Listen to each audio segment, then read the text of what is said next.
이번 시간에는 전후 여성과 기술 전문직 여성에 대해서 알아보도록 하겠습니다. 오늘 강의 순서는 전후 여성에게 각광받은 여성적 영역의 손기술에 대해서 살펴봅니다. 그리고 대표적인 기술 전문직 여성으로 미용사와 패션 디자이너에 대해서 살펴보는 시간을 갖도록 하겠습니다. 여러분들은 여성의 손기술에 대해서 어떤 종류의 손기술을 알고 있나요? 그 사진에 보면은 여성들이 네일 아티스트를 하고 있는데요. 헤어 디자이너, 네일 아티스트, 그리고 다양한 수공예 등은 여성의 손기술을 가지고 하는 여성의 직업인데요. 오늘날에도 상당한 인기를 끌고 있죠. 그렇다면 이런 여성의 손기술은 언제부터 여성의 직업으로 부상했을까요? 특히 한국전쟁은 여성의 손기술을 활용한 기술 전문직 진출에 어떤 영향을 미쳤을까요? 오늘은 이것에 대해서 알아보도록 하겠습니다. 전후 여성들에게 있어서 손기술은 직업을 갖는 것으로 되게 많은 각광을 받았었는데요. 여성이 손기술에 관심을 갖게 된 것은 식민지 시대부터 여성 지식인들이 여성들이 경제적 자립을 하기 위해서는 기술을 갖는 것이 되게 중요하다고 얘기를 많이 했었습니다. 그러면서 여성들에게 상업 혹은 실업 교육을 많이 시키려고 했었는데요.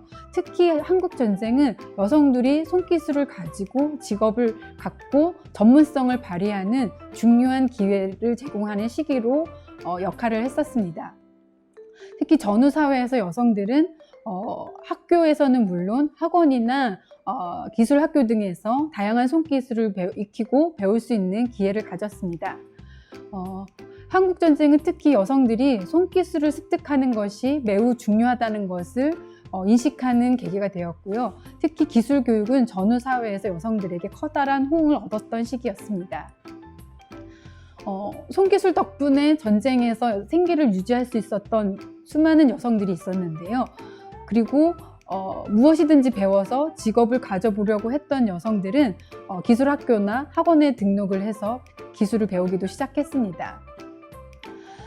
전후 여성들은 손기술을 익혀서 생계를 해결하고 앞으로 또 언제 벌어질지 모르는 전쟁을 대비하고자 했습니다.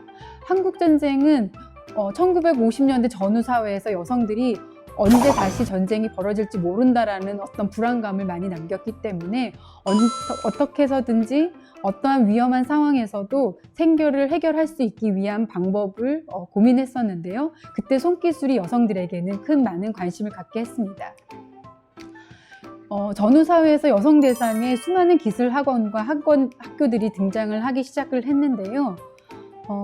여성을 대상으로 하는 대표적인 기술 교육으로는 미용, 양재, 현물, 타이프, 수예, 자수 등이 있었습니다. 화면에 보이는 광고는 국제복장학원에서 수강생을 모집하는 광고입니다. 국제복장학원은 말 그대로 양재를 가르쳐주는 기술학원이었습니다. 한국 최초의 양재학원인데요. 식민지 시대부터 이어졌던 복장학원이 전후 사회에서는 한국 사회의 양재사, 현재는 패션 디자이너를 기르는 중요한 어떤 기술 학교로서의 역할을 했습니다. 전후 사회에서 미용과 관련해서는 특히 고등기술학교의 등장이 주목되는데요. 정화여자고등기술학교, 예림여자고등기술학교, 중앙고등기술학교 등 다양한 기술학교들이 세워졌고 미용학원도 수많은 학원들이 세워졌습니다. 뿐만 아니라 양재 분야에서는 서라벌 양재 전문학원, 그 다음에 아까 말씀드렸던 국제양장사의 국제복장학원, 그리고 지금도 있는 노란호 양재학원 등이 들어섰습니다. 이외에도 편물과 타이프, 자수 등을 가르치는 학원들이 세워졌습니다. 다음의 장면들은 여성들이 양재학원과 미용학원에서 기술을 배우고 있는 장면들입니다. 왼쪽에 보이는 장면에서는 여성이 옷을 만들고 있는 장면이고요. 오른쪽에서는 여성들이 미용학원에서 머리에 파마를 마는 장면이 보입니다. 1950년대 후반의 대표적인 여성지인 여원에서는 여성의 직업으로 기술 전문직을 되게 괜찮은 직업으로 추천을 하고 있는데요. 미용사나 재단사, 양재사, 타이피스트 등이 괜찮은 직업으로 소개되었습니다.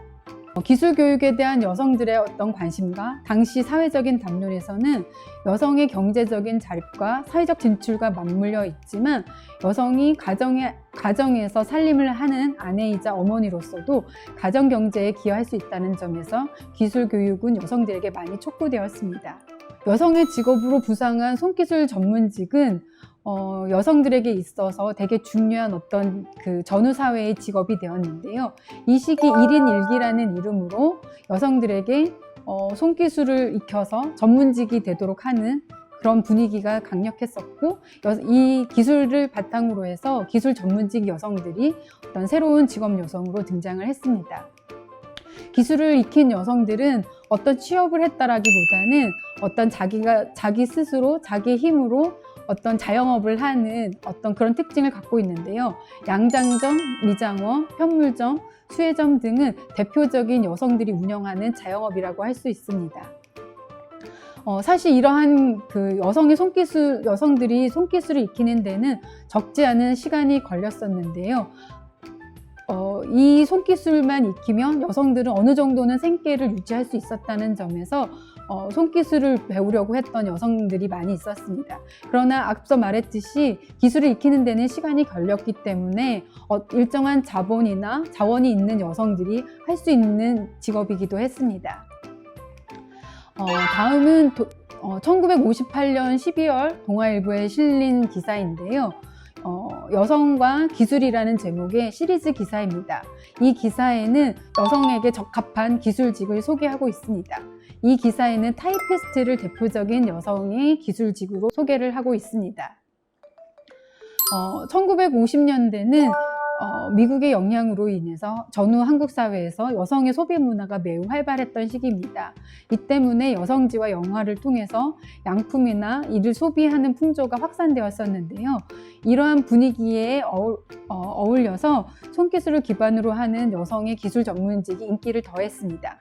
특히 전쟁으로 인해서 의복의 부족으로 부제품을 수선해서 입는 수선업이나 양장업 등이 특히 발전을 했고요. 그다음에 집에서 손바느질이나 재봉을 통해서 삭바느질을 하면서 생계를 유지하는 여성들도 있었습니다. 특히 전쟁 미망인들은 삭바느질로 생계를 유지하는 여성들이 상당히 많았었습니다. 다음의 기사는 부업으로서 여성에게 괜찮은 직업으로 양재 편물이 소개되고 있습니다. 이 시기 여성에게는 한편으로는 직업을 갖는 것이 촉구되었고 또 한편으로는 집에서 살림을 하면서 부업을 통해서 가정 경제에 기여하는 여성들의 모습을 많이 담고 있습니다.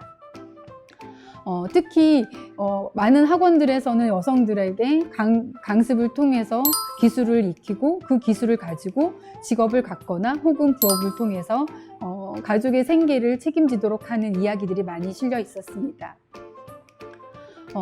이 시기 여성들에게 손기술을 바탕으로 한 기술 전문직이 인기를 끌었던 이유는 고객이 여성이었기 때문입니다. 그리고 이 일을 하면서 살림을 할 수 있었고 자녀를 돌볼 수 있었기 때문에 여성들에게 많이 선호될 수 있었던 조건을 갖고 있었습니다.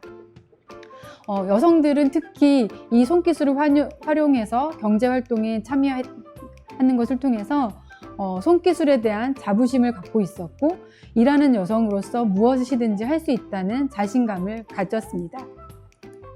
이 시기 손기술을 가지고 기술 전문직 여성이었던 대표적인 2명의 여성에 대해서 살펴보도록 하겠습니다. 임형선이라는 여성은 1920년생인데요. 식민지 시대부터 미용실에서 미용사로 근무했던 여성입니다. 이 여성은 한국전쟁 당시에 어린 딸을 데리고 맨손으로 피난지 부산으로 피난을 갔던 여성입니다. 이 여성은 미용기술 하나만으로 부산에서 어린 딸을 돌보며 심지어 피난지에서 돈까지 모을 수 있었습니다. 이 경험을 가졌던 임형선은 한국전쟁이 끝나고 서울로 돌아와서 충무로에 예림 미용 고등 기술 학교를 세웁니다. 이 여성은 미용 기술을 여성들에게 가르쳐서 여성들이 경제적인 자립을 할 수 있도록 돕기를 희망했습니다. 그래서 임형선은 예림미용기술고등학교를 1955년에 세워서 그 이후에 어떤 한국의 미용계에서 중요한 역할을 했는데요. 미용계에서는 미용계의 어머니라고도 불리웁니다. 이 사진은 임형선이 세웠던 예림여자고등기술학교의 광고인데요. 광고에 보면은 학교 전경이 보입니다. 학교 광고 타이틀이 기술 좋은 미용사죠. 그만큼 미용사에게 있어서는 기술이 매우 중요하다는 것을 단적으로 보여주는 기사입니다. 이 고등기술학교는 충무로 3가에 위치해 있었습니다. 다음의 사진은 예림미용고등기술학교를 운영했던 임형선의 모습인데요. 임형선은 미용학교를 운영을 하면서 일본의 미용계와도 교류를 했었습니다. 위 사진은 일본인 미용사를 초청을 해서 강연회를 가진 뒤에 기념 촬영을 했던 사진입니다. 미용사 임형선은 자신이 미용사로 일을 했던 경험을 갖고 있는 미용 교육자였기 때문에 미용사들이 얼마나 어려운 여건에서 일을 하고 있는지를 잘 알고 있었습니다. 이 때문에 여원이라는 잡지에 물지개를 짓는 미용사라는 제목의 글을 썼는데요. 이 글에서 미용사들이 겪고 있는 어려운 직업 여건의 문제점을 알리고 미용실을 운영하는 업주들이 미용사들이 기술을 익히고 정당한 노동의 대가를 받을 수 있도록 하면 정부가 미용실에 대한 어떤 노동에 대한 법적인 규제를 해야 한다라는 것을 강조하는 글을 시키기도 했었습니다. 임형선은 다음과 같이 말합니다. 미용이 가난에서 벗어날 수 있는 기술, 그건 굉장히 중요하다고 말합니다. 미용은 독립하고 연결이 되어 있다고 얘기를 합니다. 남녀 평등은 말로 해서 뭐해? 소용이 없다라고 얘기를 합니다. 경제력이 없으면 남녀 평등은 아무리 주장해도 독립을 할 수 없기 때문에 여성이 독립을 위해서는 경제력이 우선이 되어야 된다라고 강조를 합니다. 미용사였던 임형선이 미용 기술을 통해서 여성들에게 경제적인 자립을 촉구하고 어떤 기술 전문직 여성으로서 전후 사회에서 어떤 역할 모델의 여성의 모범을 보였다라면 또 다른 여성인 노라노는 한국 최초의 패션 디자이너로서의 또 다른 직업 여성의 모습을 보여줍니다. 노라노는 1928년생인데요. 한국 전쟁이 일어나기 전에 미국으로 유학을 가서 전문적으로 패션을 배웁니다. 그리고 1956년에 전쟁의 상처가 아물지 않은 상태에서 한국 최초의 패션쇼를 개최합니다. 그리고 1966년에는 국내 최초로 기성복 매장을 오픈해서 기성복 시대를 이끈 여성이기도 합니다. 특히 노라노는 19살에 이혼을 하게 되는데요. 원래는 이름이 노라노가 아니었는데 이혼을 하면서 자기는 노라노처럼 어떤 여성의 어떤 남성의 종속적인 삶이 아닌 주체적인 여성의 삶을 살겠다라고 다짐을 합니다. 그러면서 노라노가 말을 합니다. 이혼녀라고 손가락질하는 주위 사람들에게 본때를 보이고 싶었다라고 얘기를 합니다. 그리고 독립을 하는데 당시 돈도 없고 능력도 없었지만 무엇인가 해보겠다는 불타는 의지가 있었다라고 얘기를 합니다. 그러면서 노라노는 어떤 양재 분야에서 새로운 패션 디자이너라는 최초의 이름을 새기면서 새로운 모습을 보여주는 어떤 기술 전문직 여성의 대표적인 인물입니다. 특히 노라노가 만든 의상들은 한국의 대중문화에도 되게 중요한 역할을 했었는데요. 연극을 하는 사람들에게 의상을 제공하고 그다음에 전후 1950년대와 60년대 만들어졌던 수많은 영화의 여배우들의 의상들을 제공을 했습니다. 그리고 텔레비전의 드라마 그리고 가수들의 의상도 제공을 했었습니다. 위 사진은 한국의 미니스커트 바람을 일으켰던 윤복희인데요. 여가수 윤복희의 미니스커트를 바로 만들어서 제공했던 여성이 바로 노라노 여성입니다. 노라노는 한국의 패션계를 이끌었던 대표적인 여성 인물입니다. 지금까지 살펴보았듯이 전후 사회에서 여성들은 여성적인 영역에 해당하는 손기술을 활용해서 직업 여성으로 두각을 나타냈던 시기입니다. 이 시기에 두각을 나타낸 여성들은 각 분야에서 전문성을 가진 여성으로 활발하게 활동을 했던 기술 전문직의 일종의 1세대 여성이라고 할 수 있습니다. 이명선 미용사 그리고 미용학교 교장으로서 활약을 했던 이명선, 그리고 한국 최초의 패션 디자이너인 노라노, 이 두 여성은 기술 전문직 여성으로서 여성에 대한 사회적인 제약을 뛰어넘고 자신의 재능을 펼쳤습니다. 그리고 사회적 존재로서 살아왔던 직업 여성이라고 할 수 있습니다. 전후 사회에 새롭게 등장했던 직업 여성 중에 하나인 기술 전문직 여성은 미혼 여성을 선호하는 산업화 시기의 공장 노동, 그리고 그 이후에 사무직 노동의 시대를 거쳐서 지금까지도 많은 여성들에게 관심을 갖는 직업이 되었습니다. 기술 전문직 여성들은 전후 한국 사회에서 급격하게 등장을 해서 지금까지 한국 사회에서 수많은 여성들이 진출하는 하나의 분야가 되고 있는데요. 기술 전문직은 기술을 갖고 있다는 점에서 어떤 사회적인 급격한 변화 속에서도 자신의 생계를 책임질 수 있다는 점에서 많은 여성들에게 인기를 끌었습니다. 이 기술 전문직은 바로 한국 전쟁을 계기로 여성들이 생계를 책임져야만 했던 상황에서 여성들에게 익숙했던, 그리고 여성들이 잘 할 수 있었던 기술을 활용해서 경제 활동을 하고 가족의 생계를 책임지며 여성이 경제적인 자립을 할 수 있었던 대표적인 직업이었습니다. 그만큼 한국 전쟁은 여성들에게 새로운 직업을 갖게 했고, 특히 여성들에게 이전과는 다른 시도를 하도록 하는 어떤 변화의 시기였다라고 할 수가 있습니다.